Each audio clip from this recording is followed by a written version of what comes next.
আগে আগে গজৰাজ পিছে পিছে বনকৰ্মী কলিয়াবৰত এনেদৰেই জনাঞ্চলৰ পৰা বনাঞ্চললৈ এটা বনৰীয়া হাতী খেদি নিছে বন বিভাগৰ লোকে পুৱাৰে পৰা কলিয়াবৰৰ বিভিন্ন অঞ্চলত বিচৰণ কৰিছিল বনৰীয়া হাতীটোৱে এখন ঠেঙত আঘাতপ্ৰাপ্ত হাতীটোক পিছে পিছে খেদি বনাঞ্চললৈ লৈ যায় খালনা বনাঞ্চলৰ বনকৰ্মীসকলে ইয়া দেখুৱাইছো আমি সেই দৃশ্যাংশ বনকৰ্মীয়ে এইদৰে সেই আঘাতপ্ৰাপ্ত হাতীটোক খেদি লিয়াৰ এই দৃশ্যাংশ কলিয়াবৰৰ আৰু পুৱাৰে পৰা এইদৰে কলিয়াবৰত বিচৰণ কৰি থকা সেই হাতীটোক চাহ বাগানৰ মাজে মাজে এইদৰে বনাঞ্চল অভিমুখে খেদি লৈ গৈছে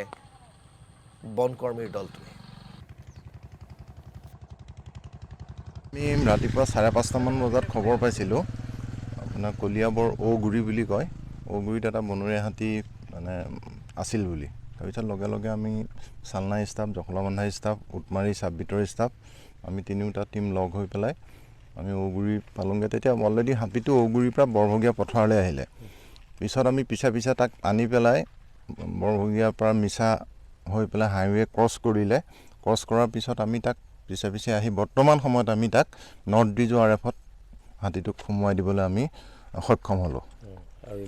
এনে তেনেকুৱা ধৰণৰ আমি লগতে আছিলোঁ হাতীটোৰ মুভমেণ্টত গতিকে ক্ষয় ক্ষতি কৰিব পৰা তেনেকুৱা একো হোৱা নাই অকলশৰীয়া হাতী আছিলে আৰু এইটো অঞ্চলত এনেই জাকৰ তেনেকুৱা হেৰিও হৈ আছে জাক হাতীটো ওলাই আছে মাজে মাজে কিন্তু বৰ্তমান অলপ আমাৰ